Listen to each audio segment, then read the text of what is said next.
Olá, seja muito bem-vindo, muito bem-vinda ao programa O Que é Ser Brasileiro, aqui no espaço do Clube Itaú. Olha, o nosso convidado de hoje é o Maurício Duarte, que é uma das grandes revelações da moda no Brasil e que traz nas coleções a valorização da cultura e dos saberes dos povos originários.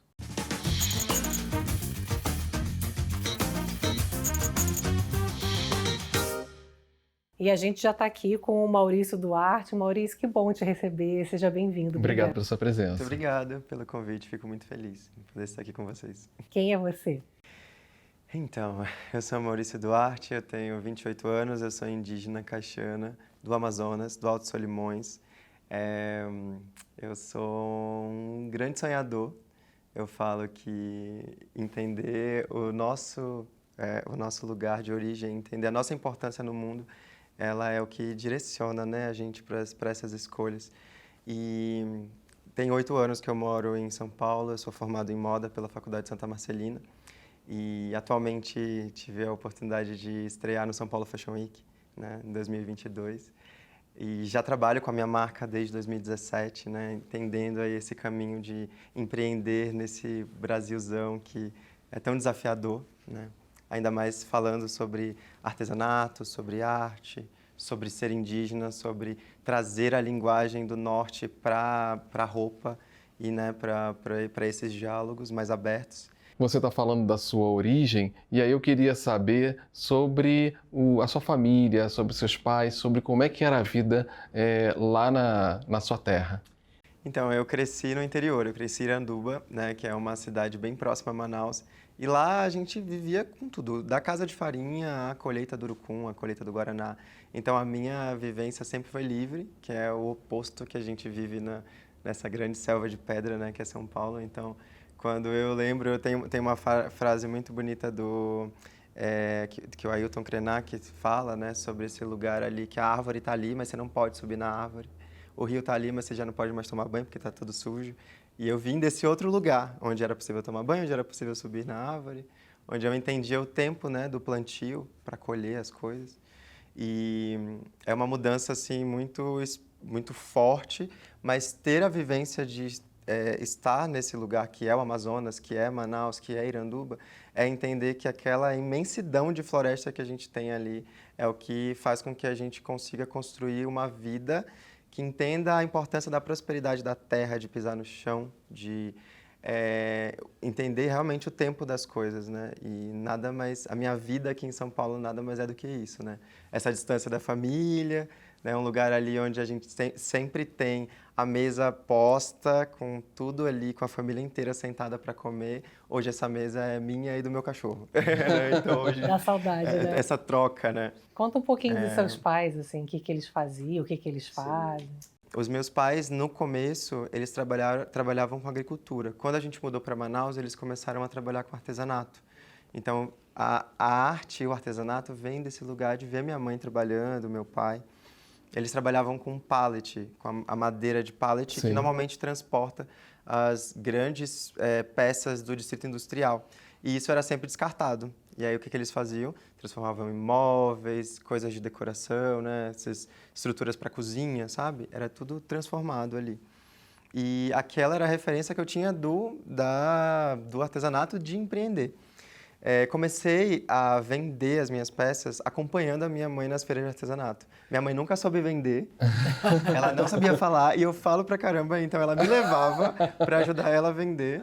E foi quando eu comecei a pintar no meu ensino médio. Pois é, você pintava camisetas, né? Sim. No ensino médio e levava para vender nas feiras. Sim. O que você pintava? Então, naquela época eu não tinha uma identidade definida, mas isso eu estou falando 2012, era muito distante a logística de Manaus para São Paulo. Então, às vezes, tinha alguns amigos que viam algumas estampas ou alguma coisa de banda, e a logística do frete de Manaus-São Paulo era sempre muito mais caro do que o produto, então eles pediam para que eu fizesse alguma coisa pontual para uma banda, para um show, para algum evento. E as primeiras peças que eu pintei eram sempre com grafismo, era sempre entender aí essa importância, né, da pintura, dos desenhos, os significados dos traços. Então, as primeiras eram grafismos, araras, tucanos, né? porque as feiras de artesanato eram sempre voltadas para a Amazônia. Então, eram feiras locais, mas que atendiam lojistas também nacionais. E eles iam voltados, né, para esse olhar da Amazônia mais, acho que vamos dizer na época caricata, né? Querer uma arara ali era sempre aquele lugar muito estereotipado, né, do que é a Amazônia, né? Agora, você, quando se formou na escola, você não foi cursar moda diretamente. Não, Você entrou para uma outra faculdade, educação física. exato. Por que educação física? A minha mãe sempre colocou assim para mim que o nosso caminho sempre é o estudo, que a única coisa que eu tenho que focar sempre no meu caminho era o estudo. E eu sentia essa responsabilidade de pelo menos ser o primeiro a ingressar numa universidade pública. Então eu passei na UFAM, que é a Universidade Federal do Amazonas, e eu achava que eu podia trocar de curso quando eu entrasse, né? Não tão bobo ainda. Eu achei que eu ia conseguir trocar, né? Porque tem umas provas externas que você troca de humanas para humanas, biológicas para biológicas, só que educação física para artes plásticas era biológicas para humanas, né? Não tinha como trocar. E aí eu acabei abrindo mão da graduação, ganhei uma bolsa pela Prefeitura de Manaus, na época, que era um Bolsa Universidade, que era um programa que dava 50%. E aí comecei a estudar numa faculdade federal, particular, desculpa, moda. Só que eu não ia aprender a costurar. Ué, Aí eu falei, meu Deus, vou parar vou ter que ir para outro caminho. Aí fui para o Senai, foi quando eu representei o Amazonas em vitrinismo na Olimpíada do Conhecimento. Aí fui para o Mundial, representei o Brasil na Finlândia e ganhei a bolsa de graduação.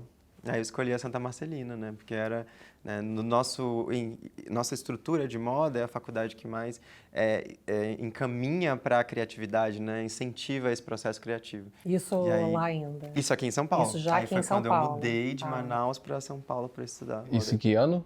Em 2016. 2016. Você falou que a sua família pertence ao povo caixana, Isso. né? Que é localizado no Alto No Alto Solimões. Solimões. O que isso representa para você? Isso representa um pouquinho de dor, assim, né? Porque Manaus, quando você olha em si, é uma cidade que ela foi inteiramente projetada para ser a Paris dos trópicos. Cresceu como um lugar que nunca olhou para si, para suas raízes.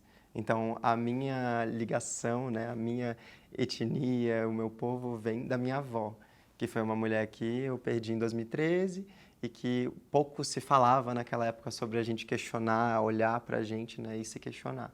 Então, é um caminho que a gente vai encontrando depois que os nossos ancestrais vão embora, que é para entender, por que a gente nunca conversou sobre isso? Por que a farinha ou os banhos que eu tomava de erva eram passados pela minha bisavó, mas quem que era a minha bisavó? Como era a minha bisavó?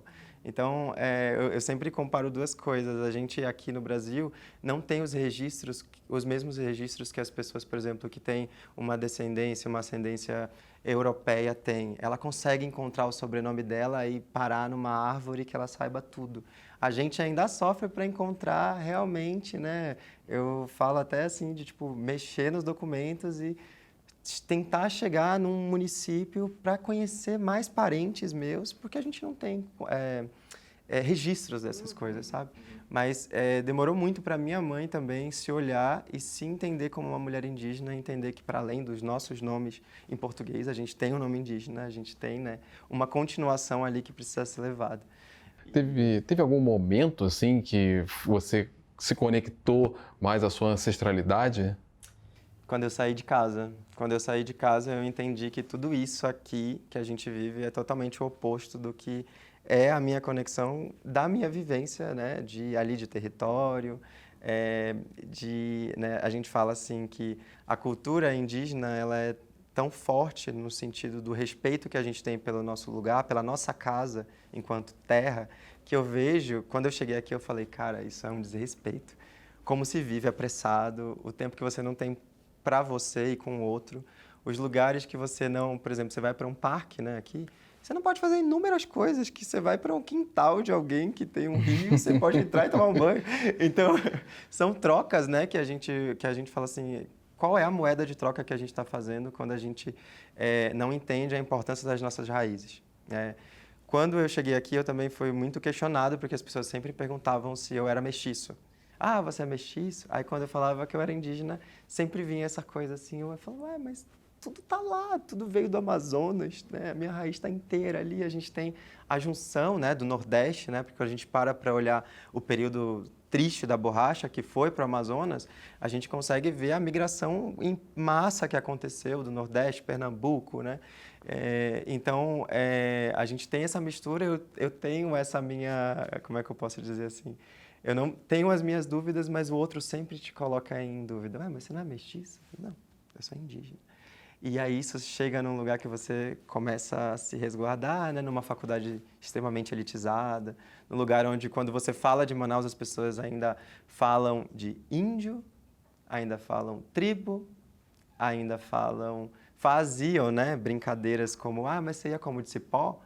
Tipo, né? Então, a gente não falava de racismo em 2016 como a gente fala hoje. A gente não fala abertamente sobre xenofobia. A gente nem sabia o que era xenofobia naquela época. Era engraçado alguém chegar e falar, sei lá, índio, você não sabia como corrigir. Agora a gente sabe como corrigir, né? E sabe como ensinar a palavra certa, né? Que a gente não é um só, a gente está falando aqui de uma etnia, mas a gente tem Cocama, Cambeba, a gente tem Sateremaué, a gente tem Pataxó no Nordeste, a gente tem, só em São Gabriel da Cachoeira, mais de 16 etnias. E quando você decidiu fazer o seu primeiro ateliê? Na verdade, quando eu cheguei em São Paulo, eu morei numa república. E aí, tipo, nós éramos 18 pessoas, era uma casa muito grande, e tinha, tipo, uns quartos vazios. E eu estudava na faculdade que eu estudava, a gente tinha os laboratórios de costura. E aí eu levava os tecidos e costurava lá. Só que tinha limite de horário, então tinha tempo que eu nem conseguia terminar as roupas. E quando eu comecei a vender em São Paulo, eu vendia na Paulista. Eu tinha carteira de artesanato, montava a minha barraca ali na Paulista e ia embora nos fins de semana para lá, né? Justamente por esse lugar do artesanato ali, onde você mostra o seu trabalho e você vai entendendo quem consome, o que as pessoas querem, né? Como elas entendem o seu trabalho. E aí, quando foi em 2019, fazendo o meu TCC, eu já estava em mais de 13 lojas colaborativas, vendendo em São Paulo, no Rio, em Minas Gerais, em Manaus. Eu falei, eu acho que está no momento que as minhas clientes querem um conforto e que eu também, enquanto artista, preciso de um espaço para criar sem que ninguém tenha que entrar num quarto e passar por cima das minhas tintas, né? Porque as peças eram inicialmente pintadas à mão, né? Então tinha todo esse tempo ali para atingir o tecido, fazer as pinturas. E aí eu mudei a primeira vez em 2019, mudei para uma casa do lado da faculdade. Era uma casa assim toda, uma arquitetura toda tortinha, assim, com umas escadas, muitas plantas. E aí foi o primeiro lugar que eu realmente me senti seguro a entender que a marca conseguiria caminhar. Que as pessoas entendiam o que eu estava fazendo enquanto arte, mas para o consumo, né? Porque a gente sempre tenta pesar essas coisas. Eu estou fazendo moda, mas eu não estou fazendo um produto comercial. É uma ideia, é uma história, né? Hoje eu estou vestido com uma camiseta que essa estampa é a vista de GPS do município de Manacapuru, né? Que é um município do Amazonas, que é um município que era um território Mura, que é um município indígena onde tinham muitas concentrações de seringa e o povo Mura não está lá. Essas pessoas não estão ali. Ou se estão, histórias perdidas, né? A gente volta nesse lugar de uma história quase não contada. E essa estampa, ela é muito importante para mim, porque é isso, eu estou vestido com o território da minha avó e eu só consegui ver essa imagem dessa forma quando eu viajei para fora a trabalho.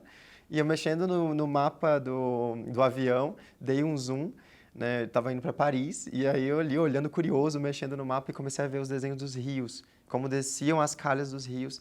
E aí quando eu dei um zoom no município de Manacapuru, eu dei de cara com os desenhos que pareciam umas flores, umas folhas. Eu falei, essa vai ser a estampa principal dessa coleção. Qual a importância da preservação dos saberes ancestrais? Isso é o que eu mais digo, assim, que para mim, enquanto artista, enquanto nortista, enquanto indígena, faz sentido impulsionar. Quando as pessoas chegam num lugar e querem falar da nossa farinha, e, não sei o que, a farinha fala, não, você sabe quantas horas ela precisa, você sabe quantos processos? Você sabe o que é o tipiti? O tipiti é a mesma a tecnologia usada para construir o tipiti é a mesma para os cestos, para os paneiros. É feito com arumã, ele é trançado e ele mesmo tensionado, ele espreme a massa de mandioca para tirar o líquido que é o tucupi, que depois vai virar a goma. Então, quando alguém me pergunta, eu falo assim, cara, eu só sei isso porque eu vi a minha avó Eu vi os meus avós e os meus pais fazerem o processo. Então, imagina não poder contar essa história daqui a 20 anos, porque ninguém sabe como faz uma farinha, né? Porque ninguém entende o tempo que se leva para ter aquilo no prato. Então, eu acredito que preservar os saberes ancestrais, entender a importância dele, é para que justamente essas histórias não se percam, né? É muito fácil digitalizar e transformar um tipiti numa impressora 3D. Mas e aí? Como que essa história segue depois, né? E eu acho que o mais interessante dessa pergunta é que às vezes a gente esquece que a tecnologia não é só o eletrônico, né? Tudo isso cabeado. Aquilo já era uma tecnologia, né? Quem pensou que uma fibra teria resistência suficiente para extrair líquido ali por muito tempo e, enfim, por tantas farinhadas, né? Então, eu acho que os saberes ancestrais, a importância de preservar é justamente isso. A minha ida para São Gabriel da Cachoeira agora, para fazer a coleção Tramas, eu me deparei com uma cena que me pegou assim muito forte. A dona Gilda Baré, ela faz uns tramados que são feitos com tucum, que é uma fibra bem fininha e que você consegue transformar ela num fio, né? Você consegue meio que encerar ela, mas ela faz como se fosse uma renda toda à mão. Ela trança toda à mão.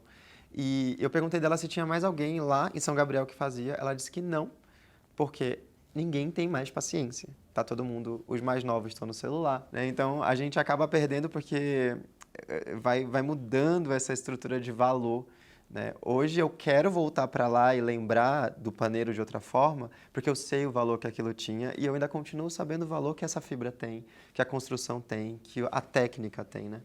Então, eu acredito que a gente só consegue manter uma cultura, a gente só consegue manter a história do nosso povo, do nosso lugar, quando a gente entende a importância de preservar, né, esses saberes, esses pensamentos, né, as nossas histórias, as nossas lendas. Entender a importância disso, né? Entender a importância também, né? Bom, a gente vai fazer um intervalo rapidinho e já volta com essa conversa com o Maurício Duarte. Até já.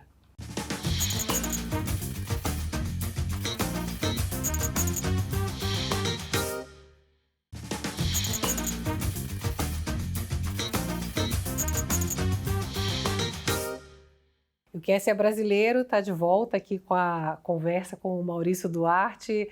Maurício, você estava falando ali no finalzinho do primeiro bloco sobre a importância de respeitar e valorizar e entender a questão da ancestralidade. E você foi o primeiro estilista do Amazonas, né, que integrou o line-up oficial da São Paulo Fashion Week. Estreou, você estava dizendo, virtualmente em 2022 e agora em 2023, né, de forma presencial, desfile lindo. O que isso representa para você? Isso representa, eu acho que para além de um sonho realizado, eu acredito na força que a gente realmente tem, né, enquanto quem acredita na arte que faz. Eu falo que os 8 anos que eu estou em São Paulo precisariam de pelo menos mais 15 se eu continuasse em Manaus para esse momento chegar. Porque a gente vive em opostos, universos paralelos, né? Quando a gente fala de um mercado de moda mesmo. Né? Quantos artistas, quantos estilistas a gente conhece do Norte? Né? Quantos realmente a gente... como que a gente consegue entender que esse mercado ele é fomentado de uma maneira... de uma forma com equidade mesmo no Brasil inteiro. Então, você fala assim... 8 anos pode parecer pouco, mas foi muito ralado assim para realmente construir uma maturidade de trabalho e entender que eu conseguiria criar uma coleção e que a gente conseguiria contar uma história, né, que fosse concisa e que as pessoas conseguissem se emocionar.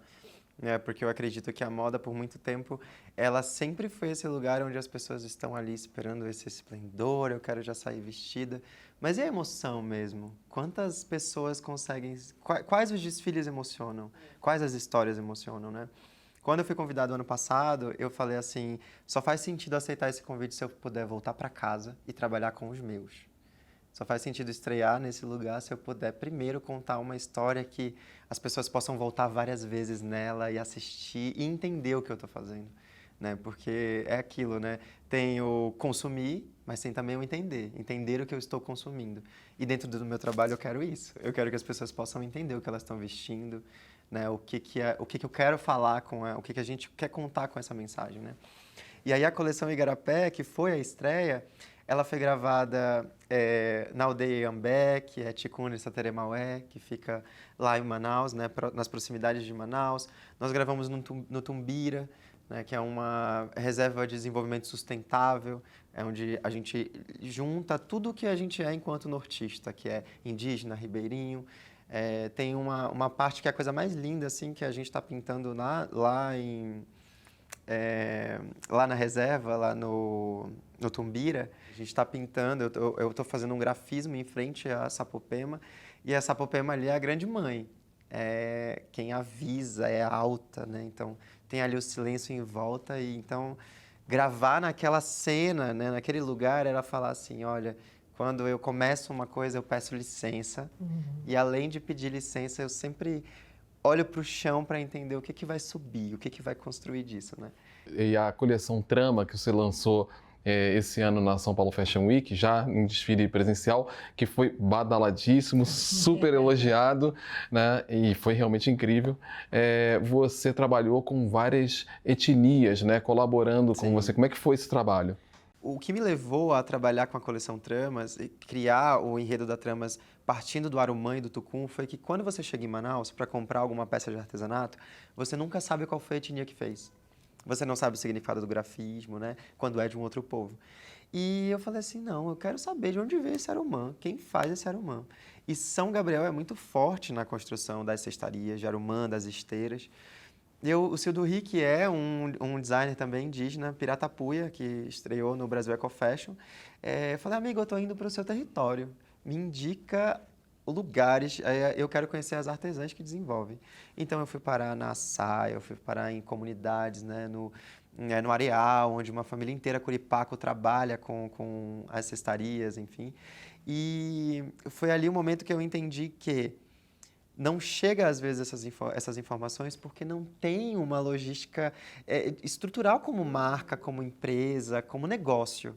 É um saber ancestral que continua sendo passado e que é uma das principais e únicas fontes de renda de muitas famílias.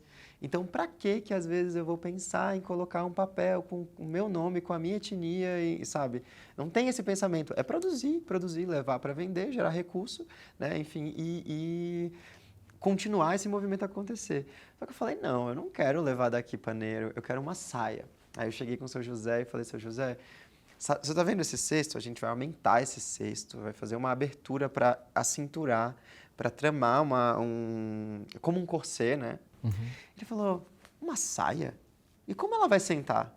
Eu falei assim, seu José, ela não vai sentar, esse é só o conceito. Então você vai entendendo também isso de modificar e não incitar a pessoa a entender que ela além do cesto, ela pode fazer mais coisas. Foi lindo chegar lá e ver o seu José extremamente orgulhoso da saia que ele fez, né? E a saia foi um dos pontos mais importantes desse desfile, porque além do tempo de produção, né, o seu José voltou para o roçado para colher o arumã, porque ela tem 90 centímetros, então não é o arumã que eles normalmente usam nos cestos, é maior. A saia demorou 3 dias de barco para chegar em Manaus. Nossa. E quando a Dandara Queiroz vestiu essa saia para desfilar, assim, foi a coisa mais linda, porque ela teve que andar a passos lentos, né, para não se machucar, né? Os músicos eram músicos Ticuna que vieram do território para fazer a apresentação, né, aqui. Então a gente tinha tudo aquilo ali acontecendo. E é tão incrível ver como a sinergia da coleção era completa até na projeção de vídeo, que enquanto a Dandara caminhava lento, a imagem do fundo era um barco, andando bem em slow motion, assim, super lento. E aí você fala, cara, será que as pessoas entendem por que desse tempo? Olha o tempo que ela levou para construir, né? Olha esse paneiro, que esse cesto que virou uma saia, que esse paneiro vazio ali está tendo, né, essa importância de visibilidade, né? E a compra pode ser feita tanto no ateliê quanto online, né? Isso. As compras podem ser feitas presenciais no ateliê que fica aqui em São Paulo, em Pinheiros, quanto no site, dá para seguir no Instagram também e acompanhar. Maurício, pertencimento é? Pertencimento é vida, é segurança, é firmeza, né? Maurício, o que é ser brasileiro para você? Ser brasileiro é entender o que toda essa construção representa. Ser brasileiro é falar que o Amazonas é um lugar de maiores riquezas que eu quero que todo mundo tenha vontade de conhecer. Porque isso é ser brasileiro, voltar para casa, pisar no chão e falar: eu quero que todo mundo venha aqui, eu quero que todo mundo coma do meu tambaqui, eu quero que todo mundo entenda que a farinha é essa força para a gente, né? Que as nossas artesanias são as nossas construções, que esses rios precisam continuar sendo preservados, porque senão daqui a pouco a gente não vai ter mais água para nenhum lugar. Que esse igarapé ele não pode ser só contado na minha coleção, ele precisa ser preservado para que a gente continue, né, vivendo nesse lugar harmonioso. Eu acho que ser brasileiro é poder olhar para casa e entender que a minha casa ela é um conjunto. Ela é um conjunto de preto, de indígena, de ribeirinho, né, de estruturas que fizeram com que a gente realmente tivesse orgulho de olhar para a gente, né? Hoje eu tenho muito orgulho de falar que eu sou amazonense, de falar que eu sou um indígena, de usar os meus acessórios, de fazer a minha pintura. Isso para mim é ser brasileiro, né? Não sair de casa, mas nunca esquecer de onde eu vim. É, muito bonito. Nossa primeira convidada foi a Neurilene, que é uma indígena. Então, receber você aqui é muito especial, ainda mais especial. Obrigada por ter vindo. Muito obrigado. Obrigado pelo convite. Obrigada a você que está sempre aqui com a gente no Quer Ser Brasileiro, aqui no Cubo Itaú. A gente se vê no próximo. Tchau.